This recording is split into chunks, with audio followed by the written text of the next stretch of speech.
Bom dia, passando aqui para gravar aí a correção do PET, semana 3 com os meus alunos do oitavo ano, na escola Jarbas Gamborge. O tema dessa semana é a presença da economia norte-americana no mundo e o papel do BRICS. Então, sem dúvida nenhuma, aí a gente vai falar aí da superpotência, né? Do país mais poderoso do mundo ainda, né? Que é os Estados Unidos, né? Inclusive é o centro, né? A gente vê aí no noticiário, tudo que a gente vê, sem dúvida nenhuma, a gente vê sempre notícia dos Estados Unidos, né? Que é uma grande potência mundial e o papel dele é fundamental no mundo, né?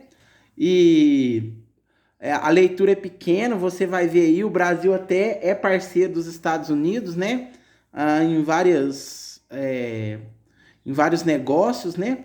E depois a gente vai ver aí o BRICS, né? Que é Brasil, Rússia, Índia, China, África do Sul. Então, é um grande grupo econômico, né? Um bloco econômico gigantesco. Se esse bloco realmente começar a funcionar, vai ser uma coisa que vai elevar muito o nosso país, né? Então, também bem bacana aqui, rapidinho também você faz a leitura. Tem um videozinho aí de 6 minutos sobre BRICS nas atualidades, também rapidinho você vê aí o vídeo, bem bacana. Aí aqui tá falando, observe o mapa dos Estados Unidos e responda. Do ponto de vista da configuração territorial e geopolítica, que fatores contribuíram para o domínio do território pelos estadunidenses ao redor do mundo? Então você vê que a questão do ponto de vista, os Estados Unidos ele pegou o seu território e transformou em vários pontos de indústria. Lá o polo industrial americano ele é focado em vários ramos. Então se você pegar da Flórida aqui embaixo, aqui nessa pontinha, até você vir para cá, pro lado de Washington, que é o outro lado americano, você vai ter vários polos industriais, né? Os Estados Unidos, geopoliticamente falando, ele é todo dividido. B. Quais regiões econômicas dos Estados Unidos foram representadas no mapa? Então você vai ter aqui vários locais aí como a Flórida, né? Aqui em cima aqui você vai ter aí a questão dos locais onde é feita a manufatura, né? Americana. Então você vai ter aqui o mapa americano todo dividido aí, né? Em locais, o Vale do Silício, né? Que é onde está as maiores empresas tecnológicas, né? No Vale do Silício, por exemplo, a gente tem aí a Google, né? A Microsoft. Então os Estados Unidos ele é todo dividido, né? 2. Certamente você conhece alguma indústria de origem americana instalada no Brasil, não é mesmo? Responda abaixo. Qual o nome da empresa? Tem várias, Microsoft, Coca-Cola, né? Em que cidade fabrica e onde está instalada? Nas capitais, né? Toda capital tem uma indústria da Coca, né? São Paulo, Belo Horizonte tem. Então, o que ela produz? Gênero alimentício, né? Informática, né? Como a Microsoft, por exemplo. 3. Facinho aquela ali. 3. Observe a charge. Aí tá pintando aí o mundo aí com uma bandeira americana, né? Como a cultura estadunidense está presente no seu dia a dia. Pense, moeda, língua, jogos, música, alimentos, entre outros. Então, a própria alimentação, né? A gente come X tudo, que é de X, quer dizer tudo. Então, a roupa, calça jeans, os filmes, as séries. A gente ouve música americana, mesmo às vezes não sabendo a tradução da música.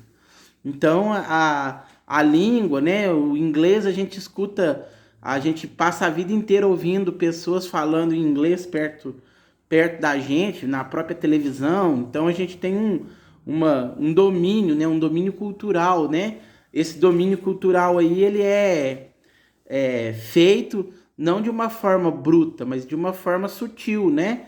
Nos filmes americanos você tem sempre o recado que eles são o todo-poderoso ou a bandeira americana lá colocada para mostrar que eles são os bons, né?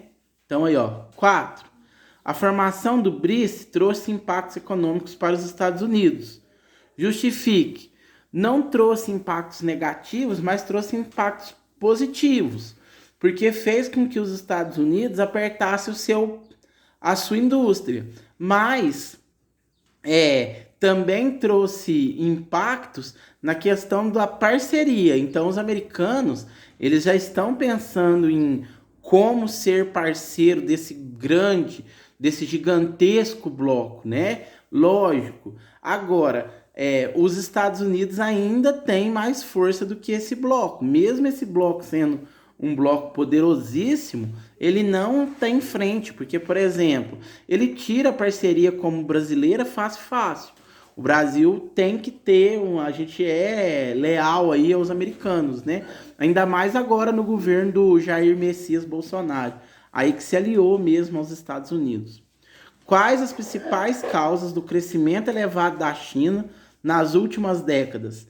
A China cresceu justamente pela sua questão comercial, né? Também pela oferta de mão de obra. Lá na China eles têm uma grande população. Isso fez com que a mão de obra chinesa ficasse barata, né? Eles têm mão de obra barata, investiram em tecnologia. Você vê que a China hoje é tecnológica, grandes parques industriais. Então a China hoje é o segundo país do mundo, né? O primeiro, sem dúvida nenhuma, é os americanos. E logo abaixo dos americanos a gente tem a China. Inclusive tem alguns economistas, algumas pessoas que mexem com economia, que falam que até o ano de 2025 a gente pode ter um cenário da China ultrapassar os americanos. Esse ano de 2020 e o ano de 2019, a gente viu uma nova modalidade de guerra, que é chamada de guerra comercial, né? Então, produtos americanos com tarifa diferente para chinês colocando embargo em produto americano. Então, assim, uma guerra, só que uma guerra na questão comercial, né? E o Brasil, no meio dessa guerra, é parceiro econômico americano e também parceiro econômico chinês, né? Nós vendemos vários produtos para a China. Qualquer dúvida que vocês tiverem, eu vou estar aqui à disposição no meu privado. Vou colocar para vocês aí o que é para ser feito na semana 4. Vou estar corrigindo a semana 4 ou nessa semana a partir de quinta-feira, ou no máximo até na próxima segunda-feira, né? Terça, mais tardar segunda ou terça.